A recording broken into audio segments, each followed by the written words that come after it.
In the hidden corridors of time, long before written language-shaped civilization and temples rose in stone to kiss the sky, a silent meeting unfolded.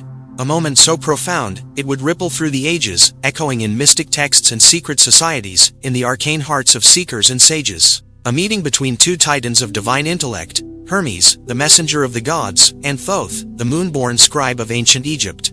What passed between them was not mere words, but a luminous transmission, a sacred gift, the wisdom of the cosmos. Have you ever wondered what happens when two embodiments of divine knowledge meet? Not in story or metaphor, but in the deeper dimensions of reality where archetypes become beings and myth reveals truth. What if I told you that such a meeting is not only etched in the ether of spiritual history, but continues to shape how we understand consciousness, creation, and the very structure of reality? This is not just mythology. This is not just allegory. This is the whispered heartbeat beneath Hermeticism and the emerald tablets, the pulse inside Egyptian priesthoods and alchemical scrolls. It is the very transmission that seeded the roots of sacred geometry, mystical numerology, astral travel, and theurgy. It is the flame that lights the path for those who seek knowledge not from the surface of things, but from their hidden essence. In this video, we shall enter the veiled chamber where Hermes encountered Thoth. You'll discover who these beings truly are, not merely as gods or legends, but as archetypal intelligences representing higher truths. We'll delve into the ancient sources, the esoteric traditions that speak of this divine exchange, and the spiritual technologies that were born from it. But more than that, we will uncover how this ancient meeting offers practical wisdom for your modern life. What secrets were shared between them? How can their teachings unlock deeper insight, clarity, and transformation for you today? And why does this meeting still matter in our age of distractions and digital illusions? Stay with me, as we pierce the veil between worlds and step into the sacred silence where true wisdom was gifted from one divine scribe to another, and, through them, to us.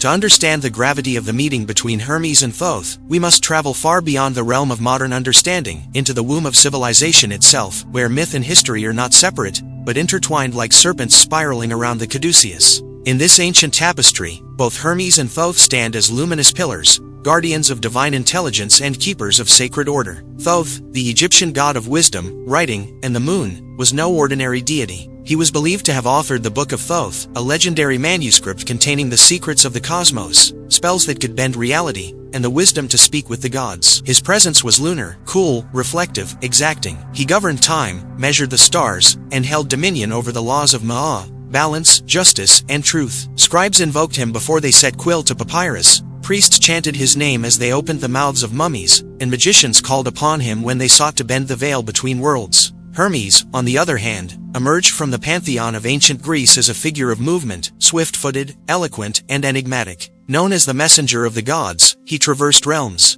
Olympus, Earth, and even the underworld. But Hermes was more than a courier. He was the guide of souls or psychopomp, the protector of merchants and thieves, and, in his esoteric form, the revealer of the hidden, Hermes Trismegistus, the thrice great. This later identity emerged from the synthesis of Greek and Egyptian mystery schools, where Hermes and Thoth were recognized as one, a single consciousness speaking through two names, across two lands. This merging was not mere mythology, it was a sacred codex of truth encrypted in story. The Hermetic texts, particularly the Corpus Hermeticum, which emerged during the Hellenistic era in Egypt, claimed to be the transmissions of Hermes Trismegistus. These writings delved into the divine mind, the structure of reality, and the means by which the human soul could return to its divine origin. Their influence would ripple through time, inspiring Gnostic mystics, Renaissance magi, Sufi philosophers, and even modern spiritual seekers. What made this union of Hermes and Thoth so powerful was not their attributes, but what they represented, the unity of divine masculine and divine intellect.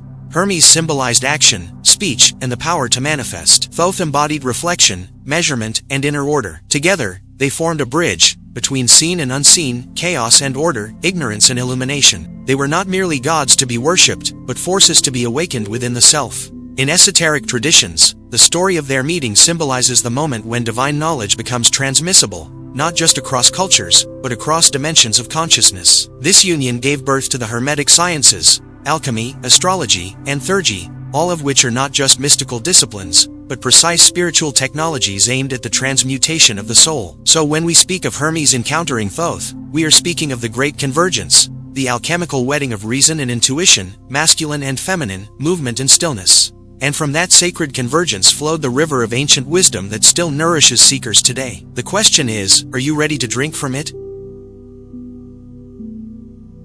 To truly grasp the essence of what transpired when Hermes met Thoth, we must set aside our modern perceptions of time, form, and linear thought. Their encounter was not of flesh and bone, it was an alignment of consciousness, a celestial handshake between two divine intelligences who mirrored each other across the veil of worlds. Imagine, if you will, a temple without walls, a luminous space where time stands still. In this temple, Thoth stands as the moon's reflection, keeper of eternal memory, scribe of cosmic law. Hermes enters like a flash of divine lightning, quick, electric, and alive with the vibration of speech and symbols. There is no speech as we know it. The communication is immediate, pure, imbued with intent and essence. In this sacred moment, the transmission begins, not of knowledge alone, but of gnosis, the kind of knowing that transforms the knower. At the heart of this transmission is the principle of, as above, so below. Though often repeated like a mantra, its origin lies within the Hermetic teachings, the very fruit of this divine convergence. This simple phrase is the cornerstone of mystical thought, the golden key to understanding the cosmos. It declares that everything in the macrocosm, stars, galaxies, gods, is reflected in the microcosm. The human body, the mind, the spirit. Nothing is truly separate. The external world is but a projection of the internal one. This principle did not arise in isolation. It was part of a larger code, a sacred geometry of thought that flowed from Thoth's measurement of time and Hermes' movement through space. It became the blueprint of Hermetic science, a multi-dimensional language used not only to understand the universe but to reshape it. From it emerged the disciplines of alchemy, astrology, sacred architecture, and theurgy. These weren't just spiritual practices, they were technologies of consciousness. Hermes, the master of the word, brought with him the power of vibration, of utterance, of language as a bridge between realms. In Hermetic thought, the spoken word is not merely descriptive, it is creative. To name something is to call it into being, to summon its essence from the void. This concept finds echoes in ancient Egyptian ritual, where Thoth's words were believed to animate the inanimate, to breathe life into statues, to open the mouths of the dead so they might speak in the afterlife. Together, Hermes and Thoth shared this truth, that the universe is not a dead machine, but a living, breathing mind. In the Hermetic worldview, everything is mental. The universe is a thought within the mind of the All, the divine source. This radical idea, cosmic idealism, suggests that your thoughts are not confined to your skull, but ripple outward, shaping your reality. Consciousness is not a byproduct of matter.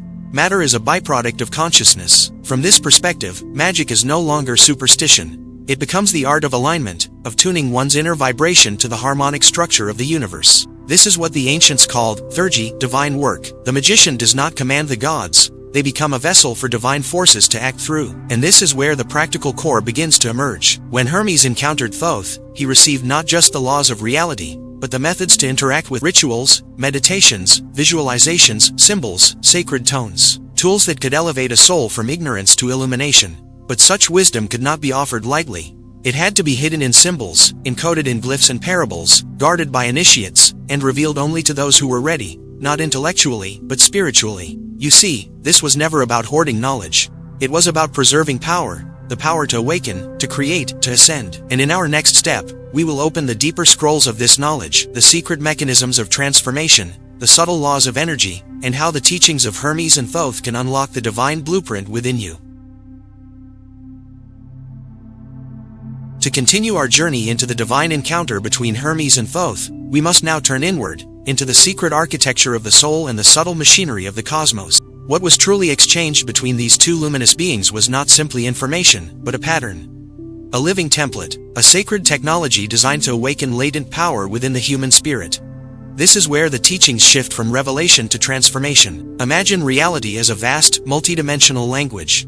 Every sound, color, number, and movement is a syllable in this divine tongue. Hermes, as the logos, the living word, understood how to speak this language. Thoth, as the divine scribe, understood how to inscribe it into the structure of time and space. When their wisdoms merged, the result was the inner grammar of God, encoded in what would become the Hermetic principles, timeless laws that govern not just the outer universe, but your inner one. Let us explore some of these principles, not as theories, but as sacred keys. The principle of mentalism, all is mind. This law, flowing directly from Thoth's lunar mirror and Hermes' mercurial mind, asserts that consciousness is the root of all creation. When you realize this, you shift from being a victim of circumstance to a conscious co-creator of your life. Your thoughts are not passive, they are formative. They bend probability, magnetize events, and alter timelines. When Hermes received this law, he did not simply learn it, he embodied it, and taught that the first task of any initiate is to purify and direct the mind, for the mind is the temple in which the divine resides. The principle of correspondence, as above, so below, as within, so without. This was the law that bridged Thoth's celestial observations with Hermes' earthly journeys. It teaches us that the patterns of the stars are not distant or detached, they are living reflections of our own being.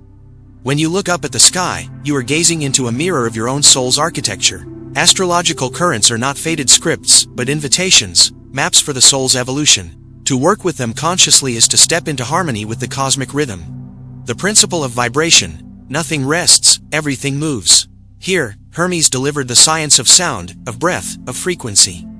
In the temples of Egypt, initiates trained to control their breath, their voice, their emotional tone, not for discipline's sake, but because they understood. To change your vibration is to change your reality. Words are spells, and silence is their mother. When Hermes and Thoth combined their wisdom, the ancient practice of intoning sacred names, vocal magic, was born. These weren't chants for performance, they were codes that opened gates between realms. The principle of polarity and rhythm remind us that all opposites are degrees of the same truth, and all things rise and fall in cycles. These were taught not to trap the soul in duality, but to help it rise above it. When Thoth observed the lunar tides and Hermes traced the serpent paths of thought, they saw the same law: to master rhythm is to master time. To see both the dark and the light as dancers of the same divine force is to step into the seat of the observer, the magician, the silent knower. But perhaps the most profound gift passed in their encounter was this: the realization that the soul itself is the philosopher's stone. Alchemy was never about turning lead into gold, but ignorance into wisdom, fear into love, matter into spirit. Hermes taught how to move between worlds, between thought and form, idea and incarnation. Thoth taught how to stabilize those shifts, how to inscribe change into permanence, spirit into law. This is why their teachings were hidden in symbols, puzzles, paradoxes. Not to confuse, but to initiate. To separate the curious from the committed. For the one who seeks only answers will miss the path entirely. But the one who seeks transformation, who is willing to die to the old self and be reborn in light, will find in these teachings a map that leads straight into the heart of the divine. And it is in that heart, in that holy stillness beyond thought, that the true initiation begins. The wisdom shared between Hermes and Thoth was not meant to gather dust in forgotten temples or lie dormant in cryptic scrolls. It was, and still is, a living current, an active force waiting to be awakened within you. These teachings are not relics of the past, they are maps to higher consciousness, coded into your very being. And when you begin to live them, not just study or admire them, you unlock what the ancients called divine memory, the remembrance of who and what you truly are. But where does one begin? How do we translate cosmic laws into daily practice? Start with the principle of mentalism. Each morning, before the noise of the world rises, enter stillness. Close your eyes, breathe deeply and slowly, allow your thoughts to settle like silt in clear water. Then, speak silently to the divine within. I am the architect of my mind. I choose thoughts that align with truth, love, and wisdom. In this moment, you are not merely thinking, you are sculpting reality. Like Hermes with his caduceus, you are directing energy, bringing chaos into order. Next, engage the law of correspondence through observation. Begin to see patterns in all things, the micro reflecting the macro. Notice how your relationships mirror your inner state, how your outer world dances with your beliefs. Keep a journal titled, As Within, So Without. Each night, reflect on what the world showed you about yourself. Over time, you'll see the hidden symmetry of your life unfolding. To embody the law of vibration, work with sound. Use your voice with intention. Chant sacred syllables like Om, or intone the names of divine archetypes, Thoth, Hermes, Maat, Sophia. Feel the resonance in your body. Even simple affirmations, when spoken with presence and power, can shift your frequency. Speak not from the mind, but from the soul. Let your words become spells of healing, direction, and clarity. Practice rhythm and polarity by aligning with nature. Observe the cycles of the moon, the tides of your own energy. On high energy days, create, express, expand. On low energy days, reflect, release, restore. Honor the flow instead of resisting it. This attunes you to the same divine pattern Hermes and Thoth observed in the stars and scrolls, a dance of balance, a spiral of becoming. A deeper, transformative practice drawn from Hermetic and Egyptian wisdom is sacred visualization. In meditation, imagine yourself within a golden pyramid. Above you, the eye of Thoth radiates moonlight. Before you, Hermes holds a scroll etched with symbols of light. Feel the energy of wisdom entering you, not as information, but as illumination. Let this vision imprint on your subconscious. Repeat it regularly, and it will begin to guide you even in waking life. Also consider working with sacred symbols, the caduceus, the ankh, the ibis, the scribe's reed. Place them in your sacred space. Meditate on them, draw them. These are not decorative motifs, they are sigils, frequency holders. They carry the vibration of the ancient teachings, and by connecting with them, you awaken that same vibration within yourself. Yet no practice is more powerful than this, the practice of silence. In silence, the echo of Thoth's wisdom and Hermes' whisper can still be heard. Spend time each day in sacred stillness, not seeking answers, but allowing presence. In this space, the truths you once read become the truths you now remember. And remember, these teachings were never meant to be consumed like mere content. They were meant to be lived. Your life is the scroll. Your actions are the ink. The gods are watching, not from above, but from within. The sacred encounter is not just history, it is an invitation. We have walked through ancient corridors of light and shadow, followed the whispers of Hermes through the wind, and listened to the silent ink of Thoth as it danced across the scrolls of time. And now, as we stand at the threshold between the known and the eternal, we are left with a truth both simple and profound. Wisdom is not something you acquire. It is something you awaken. The encounter between Hermes and Thoth was more than a meeting of minds. It was the ignition of a divine current, a transmission of light meant to ripple across civilizations and stir the soul of humanity. That flame still burns. It flickers in the Hermetic principles. It glows in the practice of stillness, reflection, intention. And it blazes brightly within you, if only you choose to remember. Today, we are not called to build temples of stone, but temples of awareness. We are not scribes of parchment, but scribes of experience, inscribing divine truth upon the pages of our lives. If anything in this sacred journey stirred something within you, an ancient memory, a forgotten question, a longing for more, then know this: it is no accident. You are being called to walk the path of the initiate, to reclaim the wisdom that was always yours, hidden in symbols, waiting in silence. Let this be your sign. The teachings have not ended, they have only just begun. The gods are not gone. They are waiting for you to turn inward, to seek, to listen, to live. If you found value in this exploration, if it lit even a single spark within your spirit, then help us keep this sacred fire burning. Like the video, share it with others who seek truth beyond the veil, and subscribe to our channel for more journeys into ancient teachings and esoteric wisdom. Thank you for walking this path with us. Until next time, may your thoughts be clear, your heart be still, and your spirit forever seeking. Thank you for watching.